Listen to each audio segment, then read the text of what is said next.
The new underground I-70 project looks great for commuting by kayak. How do we spend $1 billion and end up with a lake when it rained last night? We look into the system that failed. Run to the grocery store for a loaf of bread, container of milk, stick of butter, a few bottles of Sauvignon Blanc. Before we vote on wine in grocery stores, let's look at what happened with beer. An anti-abortion measure fails before it even makes the ballot. I'll explain why that's good news for Republicans. Trouble with cashing your tax refund checks. And look closely. No, closer. That right there, that's art. You just got to know where to look. On next. So Denver got a little rain last night. And if that was our flood mitigation infrastructure working in this city, hate to see what it would look like if it didn't. People getting hauled out of stuck cars in the new lowered section of I-70. Colorado Boulevard turned into a river. The worst of it was in Rhino, along that I-70 construction area and near City Park. Denver Fire says it rescued 29 people, got almost 80 calls for help. Flooding on I-70 shut down the interstate for a time. We were watching drivers and their kids get pulled out of water at 38th and Blake in an underpass that goes under the light rail. This is near City Park, Colorado Boulevard and 23rd. Other side of City Park at the zoo, the hippos would have felt pretty much at home anywhere. That I-70 construction project, has been called the ditch by critics. One of their concerns about building an underground interstate below the level of the South Platte River is that, it might rain really hard and turn the interstate into a lake. Our Marshall Zellinger got his hands on the drainage plan for the Central 70 project. While it's not built to handle the kind of storm we got last night, the flood mitigation system it does have failed. Want to go whitewater rafting? Oh my God. Oh my gosh. This is not part of the temporary drainage plan for Central 70. In fact, the pump station that is supposed to keep this from happening when the project is complete is supposed to be working. Are you kidding me? According to a statement from the contractor, Kiewit, an error in the drainage pump system appears to have prevented the pumps from turning on automatically. Once this was determined, Kiewit turned the pumps on manually. The statement continued that the drainage system is not complete. That's true for the eastbound side, but according to the temporary drainage plan, the westbound roadway and drainage systems are fully constructed and operational. When the project is complete, the underground part of I-70 is supposed to be able to withstand a 100-year rain event. That's about 2 inches of rain in a half hour. The closest measurement we have from last night is from the Denver Zoo nearby, which got close to that amount. During the construction, Kiewit has committed to be able to withstand a 10-year rain event. That's about 1.25 inches in a half hour. This area got more than that last night. Water on this part of I-70 goes into the drains, just like any other highway, but the water then gets pumped up to detention ponds and out to the Platte River, which is higher than the highway. This is different than how flooding was solved at I-25 from Broadway to University. A deluge. An outright gully washer. And what people lovingly used to call Lake Logan. We did real good right up into there, and the lady right in front of us started floating. When the highway was redone here, larger pipes were installed underground. And when the water flows into the drains, it continues downhill under Mississippi to Santa Fe, where it enters the Platte. No need for pumps because of gravity. Here's the tricky part about I-70. The eastbound side, still under construction, does not have the proper drainage yet for the 100-year event, just the 10-year event. The westbound side is ready, but all of this is contingent on a working pump. Kiewit did not answer my follow-up questions about why and how did the pump error happen, and why and how should we and the ditch critics believe it won't happen again.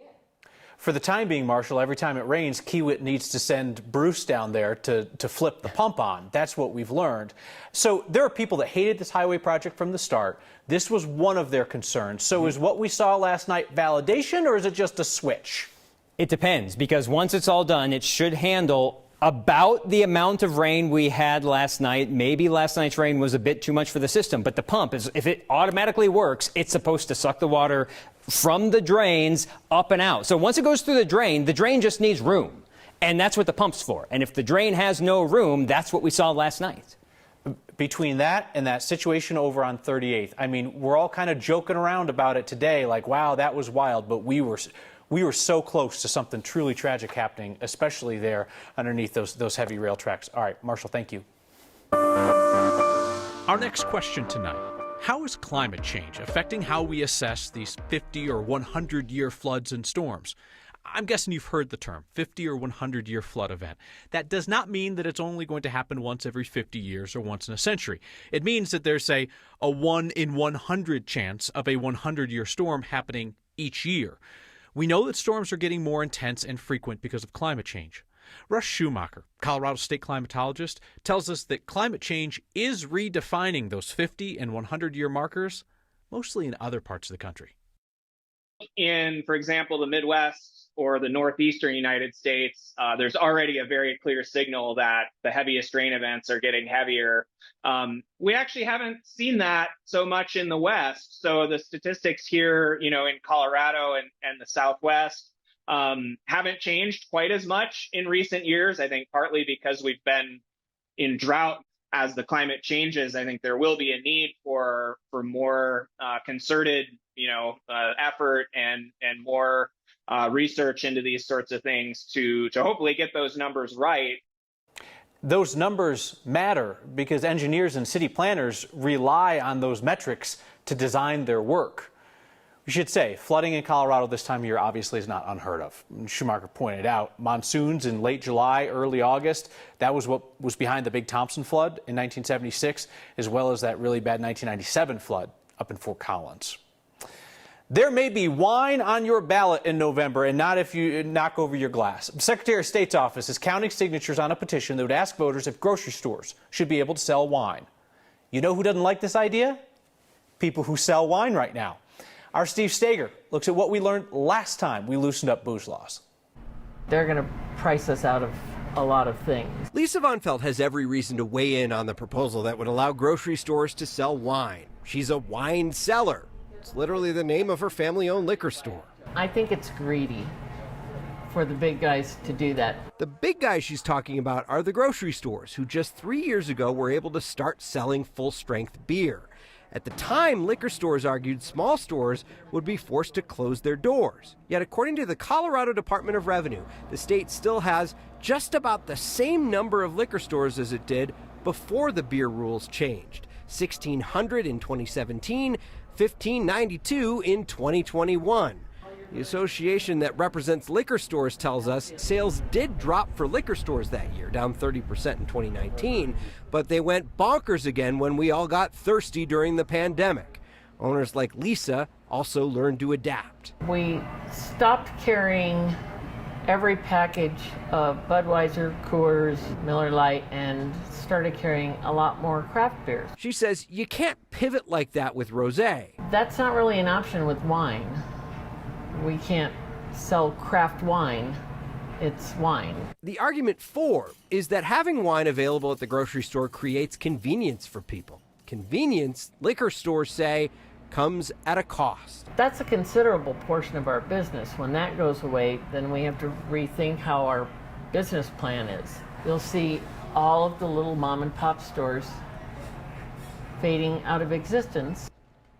The Liquor Store Trade Association says if wine is available in grocery and convenience stores, you could see anywhere from a quarter to half of those 1,600 liquor stores go out of business. It's really tough to model the impact, though, because liquor stores haven't had a normal year of sales since 2018. You had the switch to beer in grocery stores in 2019, Kyle. That was followed by 2020, 2021, when we were all just trying to drown our sorrows. Yeah, everybody's on the sauce. Yeah. Yeah. So, I mean, I think people like their local liquor stores. They want them to succeed. But, like, give me an argument other than just, like, their self-preservation to keep wine out of grocery stores. Do you like variety? I do like variety. Their argument is you won't see a lot of smaller tap rooms, smaller craft breweries, smaller wine producers, because King Soopers and Safeway are going to go after those big things that they know are going to sell. It's going to be harder to find a variety if you have more liquor stores go out of business. That's their argument. Only have so much shelf space. They like to deal with one company that gives them a lot of stuff. Yeah, very similar to the craft beer argument we heard. All right, thank you, Steve.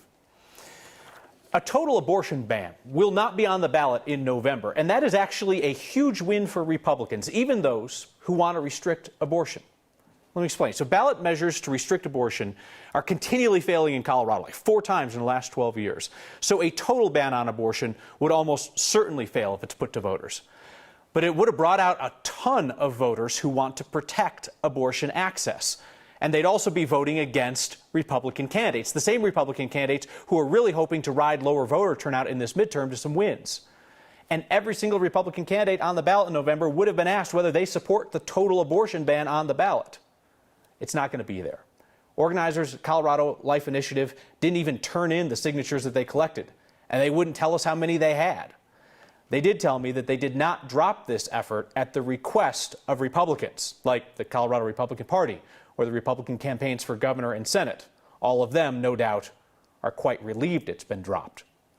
Advocates for abortion access are planning a 2024 ballot measure where they want to codify abortion rights into our state constitution. So, without that on the ballot, let's do shrooms. That was phrased poorly. Let's take shrooms. No, let's take shrooms and put shrooms on the ballot. There we go. We will vote on whether to legalize psilocybin mushrooms in November. And we're waiting to see if a second ballot measure also makes it. The Natural Medicine Health Act would open up access to more psychedelic treatments for things like depression and PTSD. There's also going to be an initiative on your November ballot which would lower Colorado's income tax rate. I like you people for a couple of reasons. For starters, you're good looking, and also you're generous. Last week I told you how Aurora's teachers can shop for free at this store that's stocked with school supplies that their students need. That was, their concern was it was going to run out of donated supplies. Could run out this year, could run out next year. So all of you came through with $45,000 in just a few days to stock up that free store for Aurora's teachers for a long time to come. Your Word of Thanks micro-giving campaigns have now raised $9.3 million over the last 2 years. I'll be back with an idea that I think you'll love on Wednesday. Coloradans are getting our tax refund checks, and we're hearing that people are having a hard time cashing them. It's art. No. Look closer. I love the small aspect of it because it makes it so much more like you're going to stumble upon it. You have to know where to look. But we do. Next.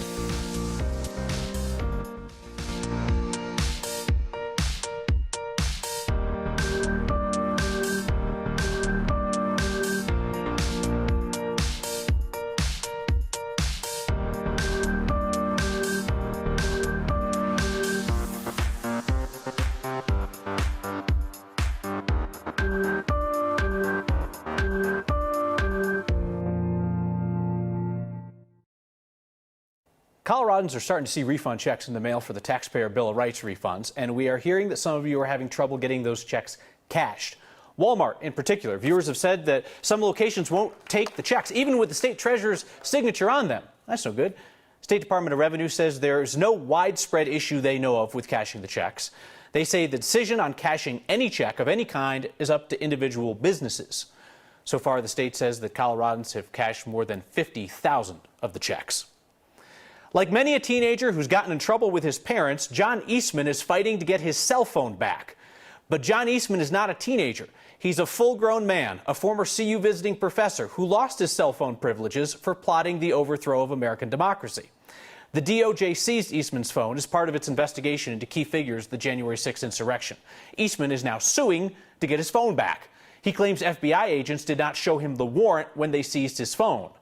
The Department of Justice says agents gave him the warrant within 10 seconds. One thing they say they were more concerned about at the moment is safely approaching Mr. Eastman because he has a concealed carry permit.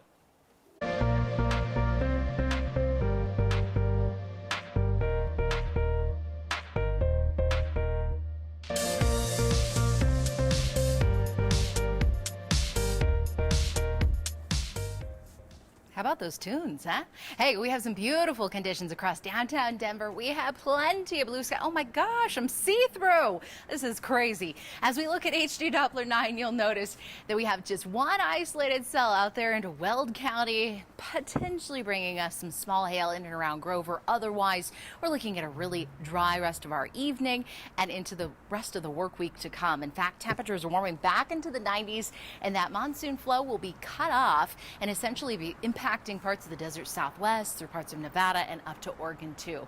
Look at this. Tomorrow, highs returning to the lower 90s. Storms few and far between. Will be in the 90s off to the eastern plains, 100 degrees in Grand Junction with some 70s and 80s up in the mountains. Your 7-day forecast bringing the heat. Just a little stair climber, 97 on Friday. Right now I have a dry start to the weekend. Isolated storms possible for us on Sunday with a better chance coming in next Monday. Step out again. Come on. Da-da-da. What are you doing? I am wearing green. This is supposed to work. I don't know what's happening. Well, trial and error, and this is the error part. Yeah, it is. It's a Monday. What can we expect? There you go. It's art meets treasure hunt, creativity tucked into tiny spaces. And the most Colorado thing we saw today is that very chill bear. Hey, how are you? That's next.